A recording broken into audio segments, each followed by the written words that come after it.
Today, it's part 2 of the worst business advice for entrepreneurs. Oh, it seems right, all right, but it's all wrong. So very wrong. Sit down and buckle up, y'all. This is business advice you think is right, and we've saved the best of the worst for last. Part 2 coming at you right now.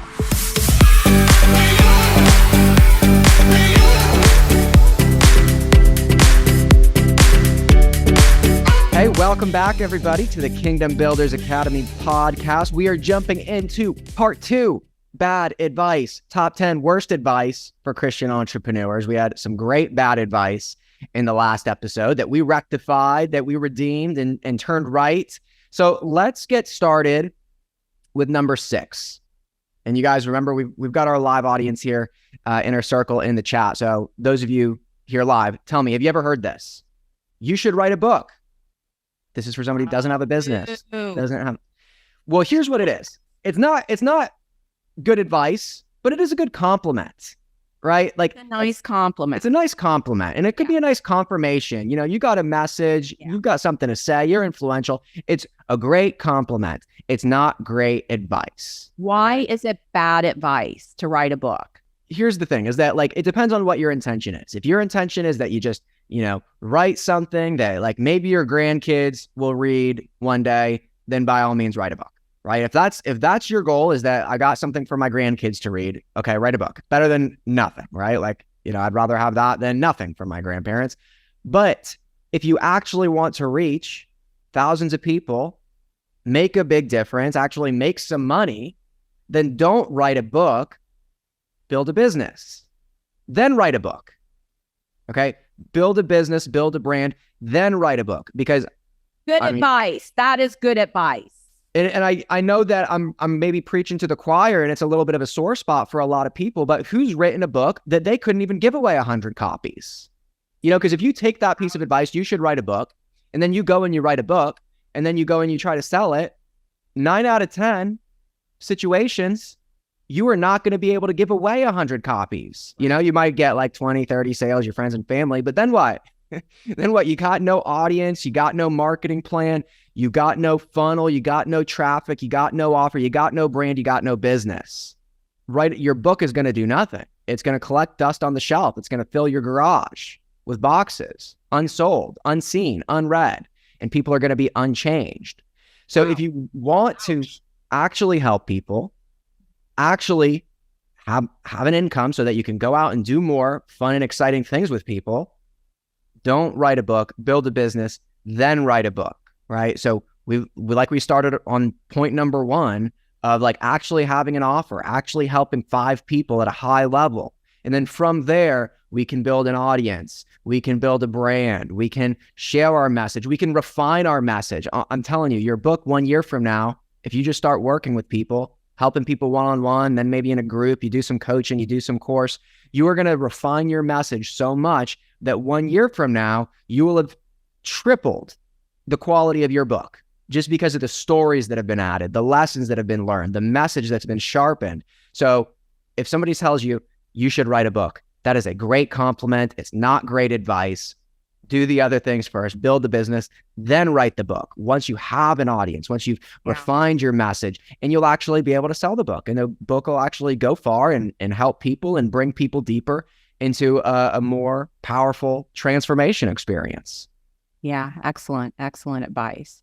All right, so that was number 6. Jillian, what do you have for number 7? Follow your heart. Follow your heart. Wow. You heard that. I have a friend named Amy Dockery who wrote a book called Unfollow Your Heart. And, I was thinking about how oftentimes the kingdom of God culture is kind of upside down in comparison to the culture around us. And I think that we hear all the time, and again, said in such a positive, well-intended way, just follow your heart. Like, do what makes your heart happy. And honestly, on its face, it almost sounds like such great advice, right? Because we link it to your gut instinct. Just go with your gut. Go with your gut. Follow your heart. Do what makes you happy. It's terrible advice. Like the Bible simply tells us your heart sets out to deceive you is the bottom line. Yeah. And I was thinking about in planes, especially in smaller planes, how there are two sets of instruments and how they work differently to both let the pilot know which way is north, which way is up. Because oftentimes in a storm, and I wish I could remember the name now, but there's a term for when a pilot gets disoriented and they actually cannot tell in a storm if they're upside down or if they're right side up. And I was thinking about how, man, what a great analogy for you and I, right? Like how many times in life let me just tell you, falling in love, there's no more perfect example. I cannot tell you the number of people I have met who were like, oh, I'm just following my heart all the way to the divorce attorney. Like it is a real thing that your heart can deceive you. How many times, people? How many times has your heart deceived you? Your feelings led you down the path. You were absolutely convinced that this was the right thing to do, the right house to buy, the right move to make. And it was solely based on how you felt in the moment. Totally wrong, wrong-o, bad advice. I would say don't follow your heart. Now, I'm not saying that God didn't give us a soul and that there's not indicators and there's not warning signs and that there's not confirmations that can be received in your soul and in your heart. But what about when your heart says, like, this is scary, don't do it. Don't do it. Like, this is a bad idea. Why? Because you've never done it before? Because you've never been an entrepreneur? Because you never took the risk? Because you never stepped out in faith? Well, I don't know where you're going to get the money. This is a bad idea. We need to just, let's just be safe. Let's play it safe. Let's stay secure. Let's keep our job. Let's keep the norm. Because everything in you is telling you this is risky and scary and not good for you. And you might fail. And where's the money going to come from? And you don't know. That could also be your heart.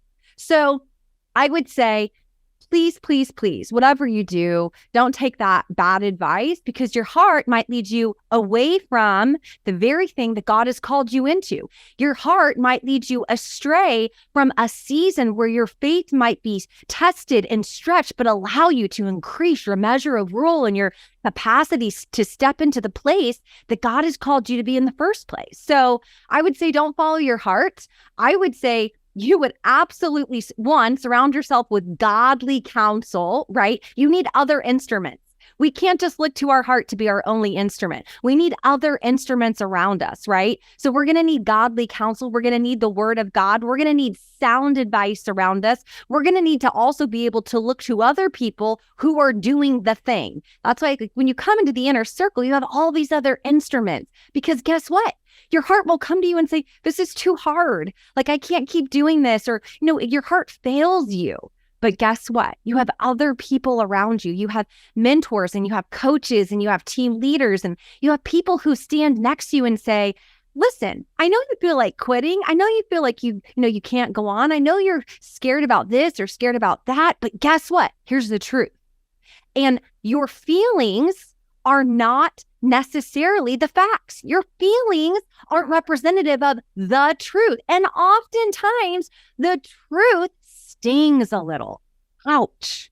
The truth will leave a stinger in, but it's good for you. It's right for you. So I would say sometimes lean into the truth, lean into wisdom, lean into those other instruments, and just don't follow your heart, because your heart will likely fail you in the long run. Wow. That is so good. So good. And I think that there's an element of, doing the things that you feel passionate about and that you feel God directing you to that kind of marry with that. I kind of put it this way is that if you are going to follow your heart, make sure you take your brain with you. Amen. Get some strategy, get some counsel, get a proven process that you can follow. All right, Zack, would you like to do I think we're on what number? We've each got one more. We've got 8, 9, and 10. We've each got one more. Okay. You want to go, Coach Tam? I could definitely go. Okay. So bad advice number what? What is our bad advice number 8? Super, super bad advice number 8 is you can learn everything that you need to know for free. online. You can learn everything you need to know for free online. No, you can't. You cannot learn everything that you need to know about starting, running, growing, scaling a successful business as an entrepreneur, a coaching business or a speaking business or writing best-selling books. You cannot learn it online for free any more than you could learn how to be a neurosurgeon watching Instagram, TikTok videos, YouTube. You can't learn how to do everything you need to know online for free. You are going to have to get an education. Like unto it is you should build your website for free. You should do it yourself. No, you shouldn't. That's really, really bad advice. You're not a website designer. You're probably not a copywriter. You probably don't know the essential elements to building your list, using your website, doing lead magnets to build your list on your website. You don't know how to do that because that's not your realm of expertise. Now, you don't have to spend a ton of money on building a website, but you are going to have to spend some money, okay? You don't have to spend a ton of money on education, but you are going to have to spend some money. You don't have to spend a ton of money on the right tools, but you are going to have to spend some money. And if you have been trying to build your speaking business or write books or start a coaching program or put together an online course, and you're trying to do it for free, everything for free, I'm going to do it myself, don't be surprised that you're not getting much traction, okay? We can show you how to build a very successful online business. We can show you how to do online courses. We can show you how to build your tribe. We can show you how to get your books on the bestseller list. We can show you how to start a high-ticket coaching program. And we can do it really on a shoestring, but we can't do it on no string. You're going to have to invest something. You're going to have to be willing to invest in your success. So true. So true. I love that. I love that, Coach Tam. All right, Coach Jillian, what do we got for number 9? So good. Now the names in this story are going to not be revealed to protect these innocent, precious people.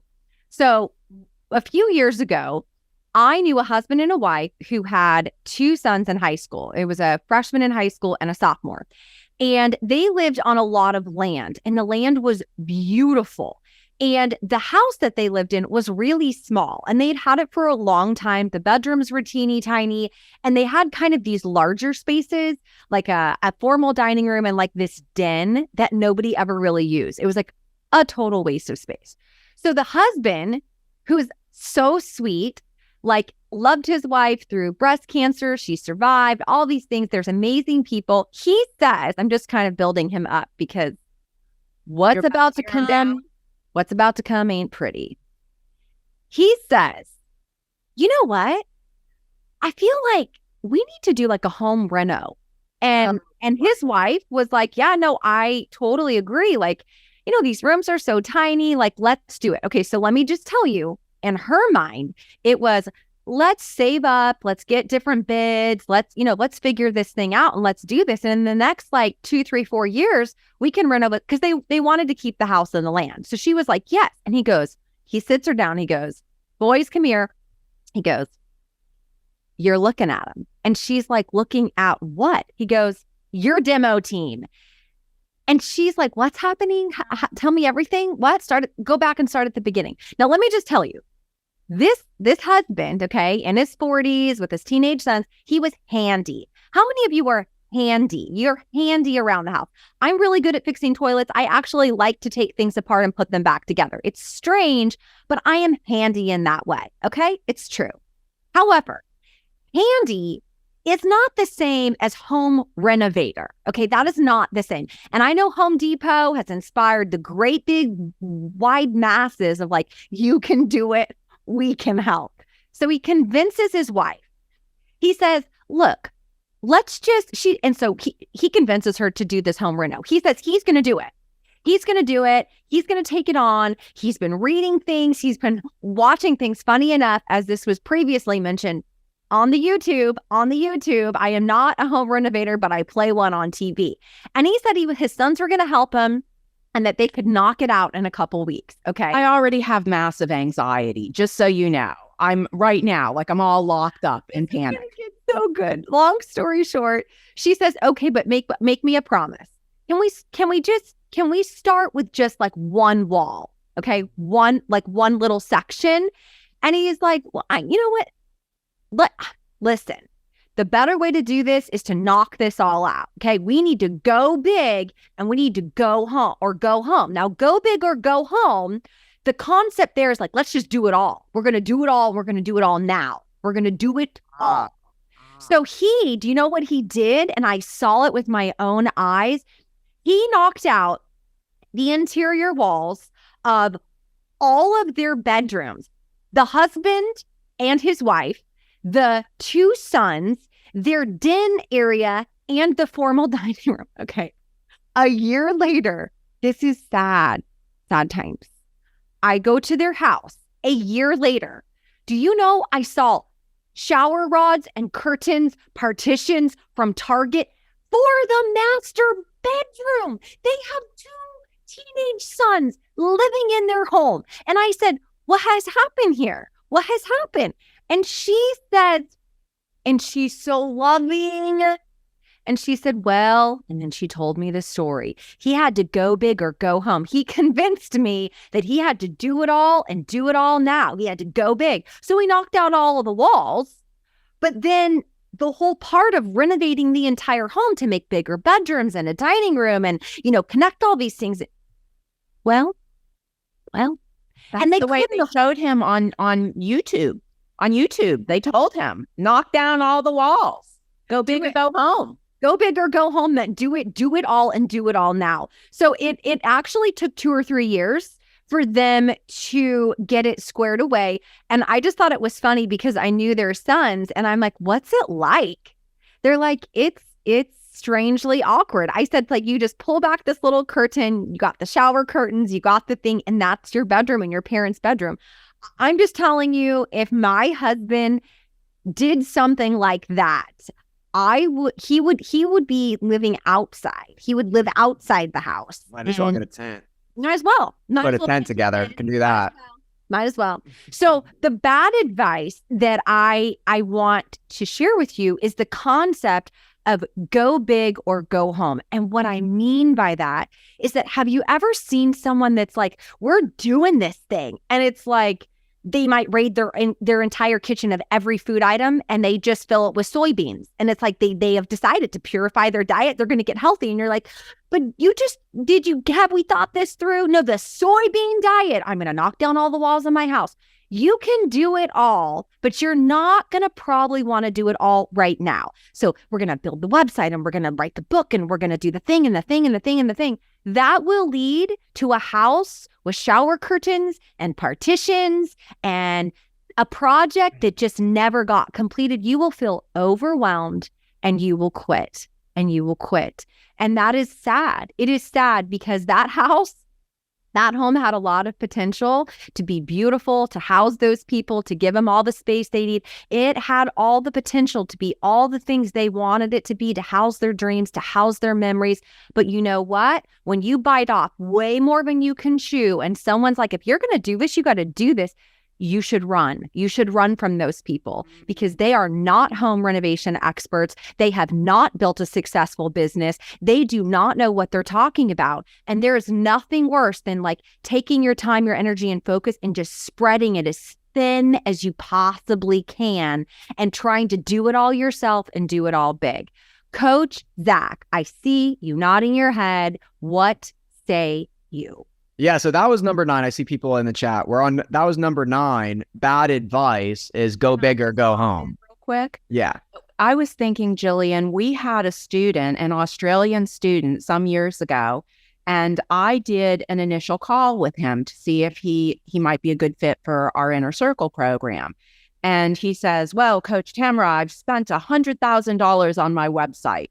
And I said, really? I said, I can't wait to see this website. So I go to the website and I'm like, well, dude, like you don't have any vehicle to build your list. Like there's no lead capture form on your website. So people come to your website and they leave and you don't even have their name or a way of communicating with them. I said, you told me that you built an online course. Oh, yes, Tamara, I spent $20,000 building. Well, where is it? Like, I can't buy it on your website. And where is it? Do you have a product portal? What's a product portal, Tamara? I'm like, okay, dude, like, where's your analytics? Like, I don't see any analytics here. Do you have a way of communicating with your customers? How big is your list?